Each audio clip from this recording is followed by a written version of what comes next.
Good afternoon. Today is Wednesday, October 1st, 2014. My name is Tony DeVera. This is lifeintheloam.com. Today I am here at Ethan's farm in Pomona. We have gotten a lot of work done, and forgive the autofocus here. We've got the setting sun kind of distorting the way things look, but we've gotten all of our mulch here spread, the last layer of our sheet mulch. So we first started with lower quality palm fronds and other stuff. Then we put stable bedding, which is 70% wood chips and sawdust and 30% horse manure. And now we have a really fine layer of mulch, which is about 30% leaf debris, or 70% leaf debris and 30% wood chips, as you can see here. Got all this spread on top.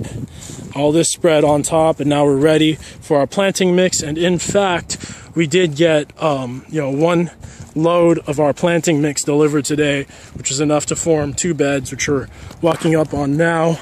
Moving forward, the greatest bottleneck we have to getting all of this deployed quickly and in a reasonable manner is the fact that our only transportation for moving this planting mix, which we did get for free from our parent organization, that is Amy's Farm over here from Ontario, is a 8 cubic yard dump trailer. And this 8 cubic yard dump trailer, I just wanted to show you, this is really high quality stuff. That 8 cubic yard dump trailer, one load of it, which is the remnants of which is this, was enough to build 2 of our 40-foot long beds. As you can see, each cell is going to have 7 of these beds. We have 4 cells, so it's going to take another 13 or 14 trips for us to get enough of this material to really build all the rest of our beds. The good news is, though, these 2 beds are ready to plant, and we have transplants that are going to be ready within the next week. So this is starting to start looking like an actual farm, actual garden, and less like a concept. Quick overview of the things we've been working on. You got sweet potatoes in this bed. 1, 2, 3, 4 cuttings slips that I grew from a sweet potato at my house. They're doing pretty well. These mulberries. The plan right here is to get more mulberries and or figs, plant them along the lip of this swale, and then plant this berm with cherimoyas, mangoes, and zapotes. The plan for the berm follows this matrix of cherimoya, mango, cherimoya, zapote. The next berm, same thing. The next berm, is the same, except instead of cherimoya, it's going to have avocado. So it's going to be the third berm up there is going to be avocado, mango, avocado, zapote. And we're selecting specific varieties that tend to have a smaller growing habit. So for the mangoes, that's currently Namdok Mai and Valencia Pride. Those are 2, by mango standards, genetic dwarves. They can be maintained at 12 to 15 feet height fairly easily. For the avocados, we're going to be getting Lamb Haas, the Little Cotto, not Reed. Yeah, I do believe Reed is on that list, and Pinkerton.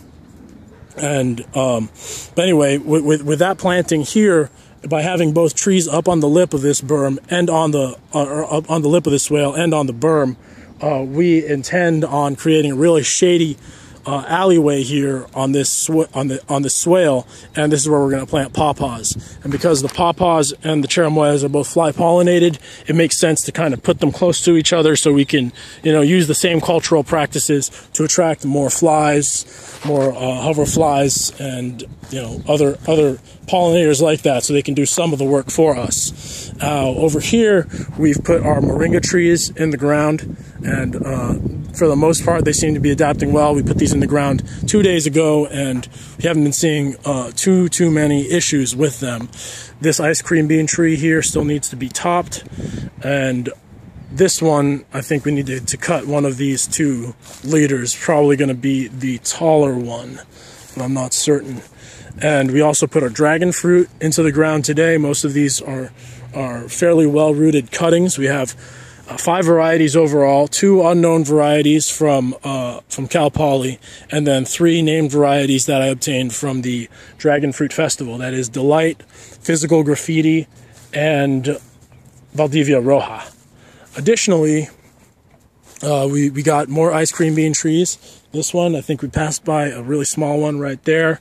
And to round out this top berm where we're going to be planting the trees that we allow to get tall, the taller trees on the north side, our intention is to mostly plant ice cream bean trees because they are nitrogen fixing trees that produce a really delicious dessert fruit.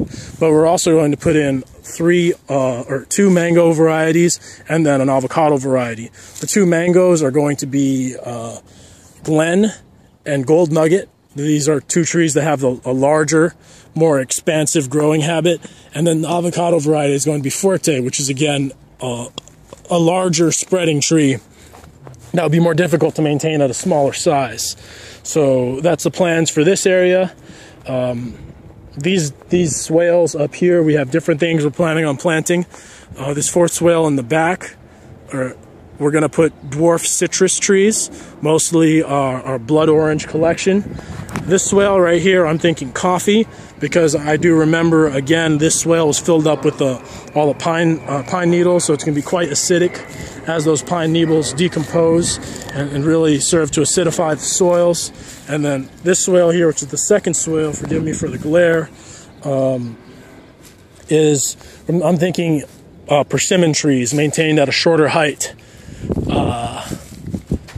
But for the most part, that's all the updates we have. As you can see from here, the orchard, the cover crop in the orchard is growing quite well.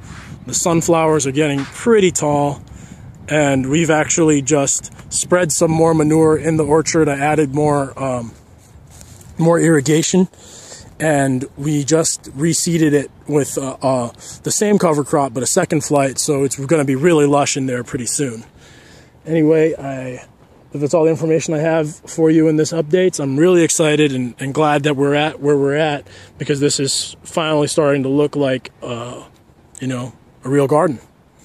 Anyways, hopefully by the next update I'll actually have some plants in those rows. West Coast.